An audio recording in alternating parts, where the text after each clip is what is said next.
I always believed a foundation was the most important part of any structure. I'd built my life on that principle. I was Arthur Vance, and for 45 years I'd built structures of steel and glass that pierced the Chicago skyline. My firm, Vance Architecture, was my legacy. But my true foundation, the one I thought was granite, was my family. My daughter, Clarissa, and her husband, Julian, and most of all, my granddaughter, Maya. Since my wife Eleanor passed, they had become the blueprint of my life, especially Julian. He was charismatic, always painting futures with broad, confident strokes. 2 years ago, he'd come to me with a brilliant idea for a tech startup, something about revolutionizing sustainable urban planning. It sounded complex, but his passion was infectious. "I just need some seed money, Arthur," he'd said, his eyes bright, "just to get the prototype off the ground." How could I refuse? I set up a monthly transfer, $5,000, a small price to build my son-in-law's dream, to secure my daughter's future. Then came the house, a beautiful brick Georgian in Oak Park, a neighborhood I'd always admired. Clarissa had called me, her voice breathless. "Daddy, it's perfect, but it's a lot. We're just a little short on the down payment." "How short?" I'd asked, already opening my checkbook. $100,000, she'd said, the words tumbling out in a rush. "But it's an investment, Daddy. A home for Maya to grow up in. A real foundation. That word again, foundation." I wrote the check without a second thought. It was for my family. It was for Maya. Moving day was chaotic, a flurry of boxes and sweaty movers. I was carrying in a box of kitchen supplies when I saw Julian's briefcase lying open on the new hardwood floor. A stack of papers had spilled out. "Julian, your closing documents are—" I started to say, bending to pick them up. But he and Clarissa were arguing with a mover in the hallway. I gathered the papers, and the top sheet caught my eye. It was the final closing statement. I froze. I read the numbers again and again. The purchase price wasn't what they'd told me. It was $50,000 less. I looked at the cash from borrower line. They had only needed $50,000 for the down payment, not $100,000. My check, my $100,000 gift. They had only used half. My heart hammered against my ribs, a cold, metallic sound. Where was the other $50,000? I heard Julian's voice from the patio, low and triumphant. He was on his phone. I moved toward the glass door, staying in the shadow of the dining room. "No, it's a sure thing, man. I got a tip from a guy at the club. This biotech stock is going to the moon." I dropped the whole $50,000 windfall on it. Clarissa was nervous, but I told her, "You have to spend money to make money. Old Arthur's gift is about to make us real money. A windfall. Old Arthur." The world tilted. The smell of fresh paint and cardboard suddenly made me sick. It wasn't a mistake. It was a plan. They had lied. They had exaggerated the price, pocketed my generosity, and Julian had gambled it on a stock tip. I placed the papers back in his briefcase, my hands perfectly steady. The foundation hadn't just cracked. It was hollow. I went home early, pleading a headache. That night, I didn't sleep. I sat in my study, the glass towers of the city glittering coldly outside my window. The startup, the monthly $5,000. For 2 years. That was $120,000. The next morning, I hired a private investigator, a quiet man named Harris who specialized in financial background checks. I need you to find everything you can on a company called Evo Urban Dynamics, I told him, and its founder, Julian Hayes. Harris delivered his report 3 days later in a simple manila envelope. Evo Urban Dynamics was a ghost. It had a website, last updated 23 months ago. It had a business address, which turned out to be a UPS store mailbox. There was no prototype, no patents, no employees. For 2 years, my $5,000 a month had been funding nothing. I pulled up Clarissa's social media. A different story unfolded. Julian at the wheel of a leased Mercedes G-Wagon.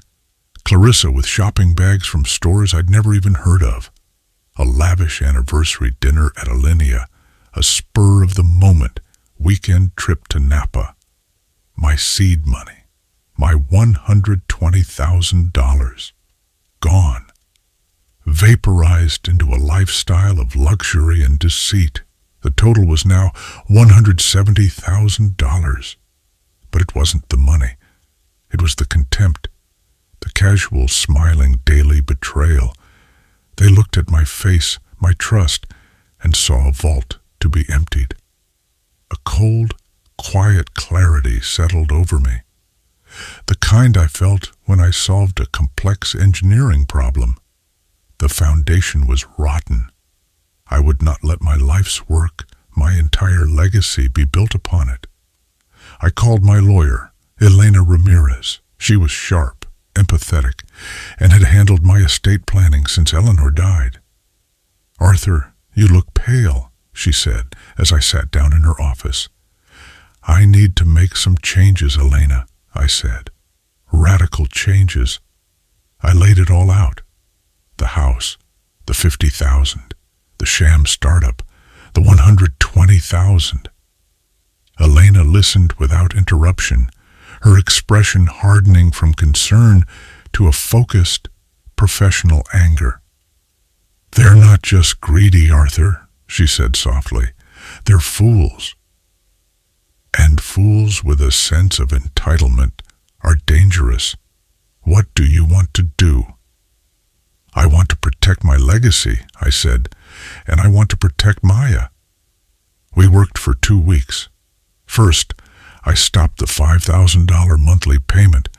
I let the co-signed lease on Julian's Mercedes expire, refusing to renew. I told them my accountant was restructuring my assets and that I needed to tighten my belt for a few months. They seemed annoyed, but not panicked. They still had their $50,000 stock gamble. They still had the house. They still had the promise of my inheritance.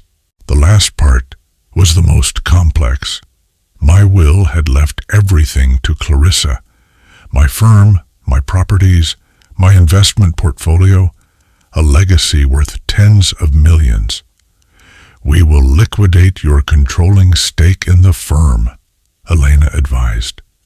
"We will place all your assets into an irrevocable trust, the Arthur Vance Legacy Trust." The trust's instructions were simple, clean, and absolute. Clarissa and Julian would receive nothing.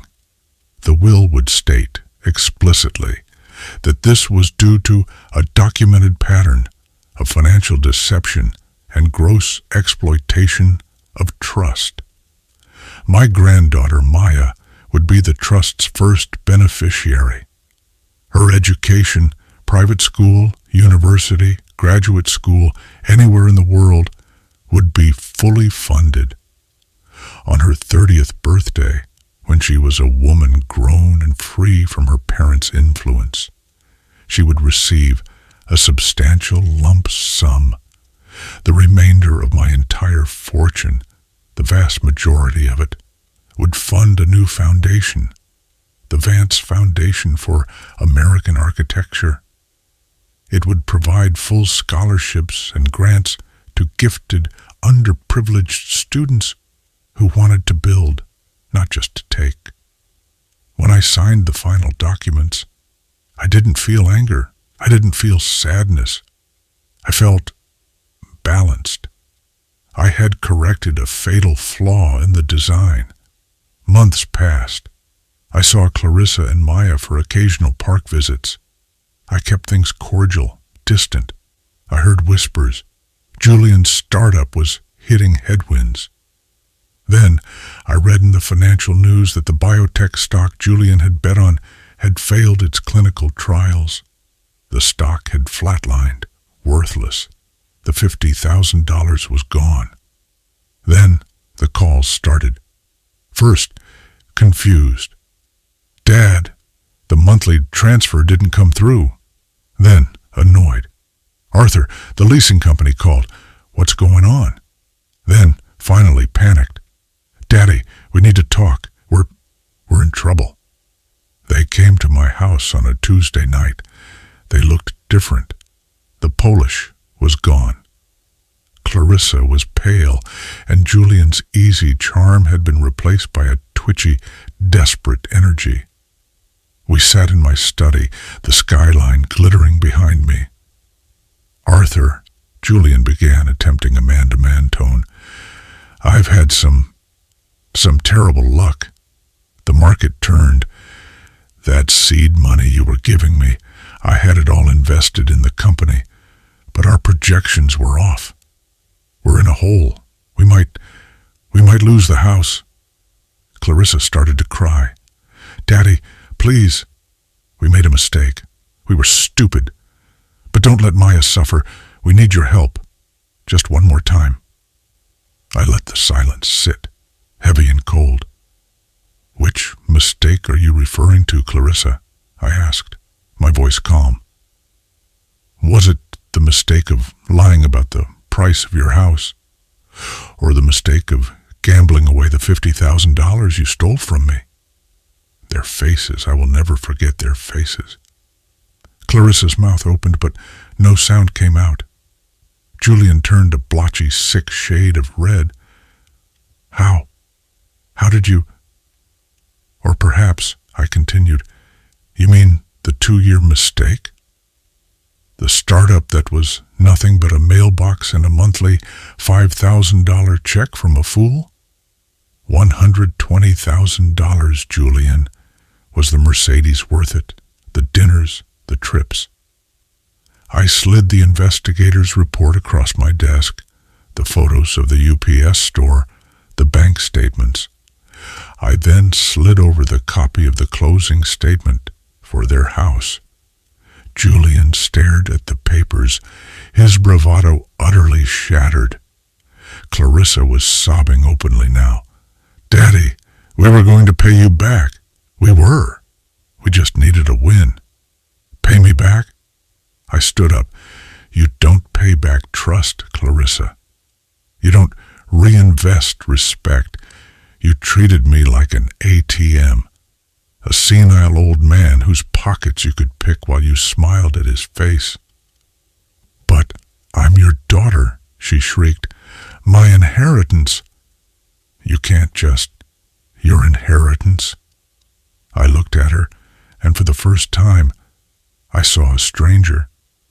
You confused an inheritance with a right. It is a gift. And it is a gift I have chosen to give to others, to students who will build things that last, to people who see value and want to create it, not leech it. You disinherited me, she whispered, the word hanging in the air. I protected my legacy, I corrected her. Maya will be cared for. Her entire future is secure. She will never have to worry about money. But you have the house you lied for. You have the life you built on deceit. And now you will have the consequences. I walked to the door of my study and opened it. Please, leave my home. They stumbled out, Julian dragging Clarissa by the arm, both of them yelling, threatening lawsuits, threatening to keep Maya from me. But their threats were empty. The foundation was set. Elena's legal work was iron. I closed the door and stood alone in the quiet of my home. The anger was gone. So was the profound, aching sense of betrayal. All that remained was a quiet sadness and a clean, hard peace. I had spent my life building structures that could withstand anything, and at the end of it all, I had finally managed to save the only one that truly mattered.